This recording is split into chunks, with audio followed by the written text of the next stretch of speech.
Hello, my name is Valeria, and today I will be talking about the Cold War. So, what was the Cold War exactly? So, it was a political conflict between the United States and the Soviet Union that emerged after World War II, and it was characterized by the propaganda, the use of nuclear weapons, and the space exploration competition.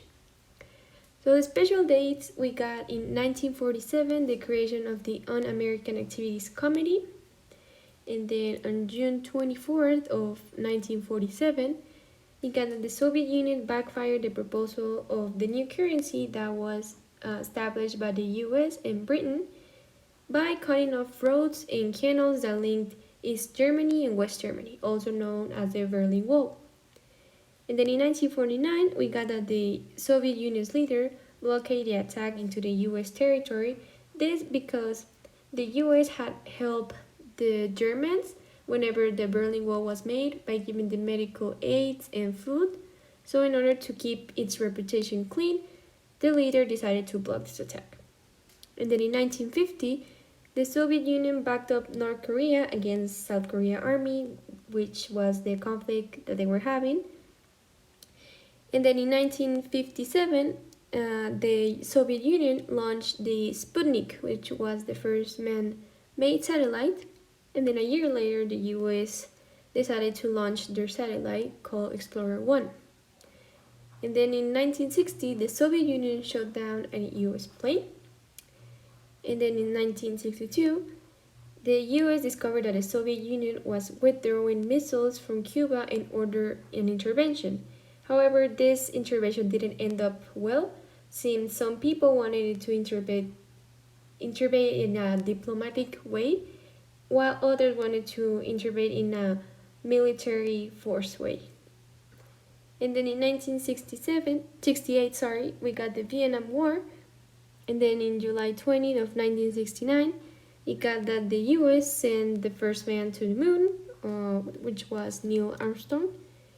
And then in 1989, we got the fall of the Wall of Berlin, and this was made by a Politburo member that announced the free gathering and entrance of East and West Germany. So the definition of the Cold War, according to the Cambridge Dictionary, is an extremely unfriendly relationship between countries, which is expressed not through fighting, but through political pressure and threats. Then we got a difference between capitalism and socialism. So capitalism consists of giving the citizens an economic freedom, which means that individuals are able to seek out for their financial aims without the involvement of the government. And some examples of this economic system are the common economy and the free market economy. And it was first proposed by Adam Smith. On the contrary, socialism consists of the extinction of class societies, which means that its main goal is to equally distribute the profits made by the country's labor amongst all citizens. And for this reason, the government is highly involved since they are in charge of the distribution of the goods. And it was first proposed by Thomas More. And then in the interview, we got my grandfather, Roberto Rosa Sanchez. He's 92 years. So, what countries were the world leaders during this period? He answered United States, North Korea, and the Soviet Union. Why did some countries were allies during the war became enemies afterwards?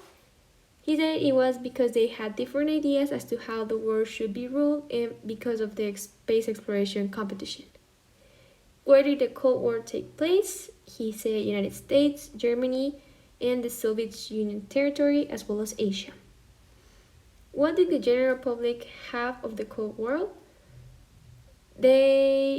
He said that it was a mix of feelings because people were excited about the space accomplishment, but they were frightened about the impact of the nuclear weapons and the overall war. Then what type of weapons did the two powers have at their disposal? He said nuclear weapons such as bombs, military weapons such as guns and explosives, and spy planes. So my personal opinion about the Cold War is that the world would have been completely different if this world never happened, because it contributed to almost every country's history, especially North Korea, since They help him to to separate them from South and North, which it can be debatable whether it's good or bad. I personally think it was for the better, but it also helped with the freedom of the East Germany, and it also raised the popularity of capitalist systems, which have made countries like Mexico, Brazil, Canada to grow economically speaking. However, this war also left a lot of dead bodies, and as well, it brought the socialism into North America. And nowadays, the countries that have that system are very poor and are having extremely bad economic situations, which is equally as bad as killing millions, in my opinion. And finally, I got my foreign contributions, the comments I made to my classmates, and my references. Thank you so much.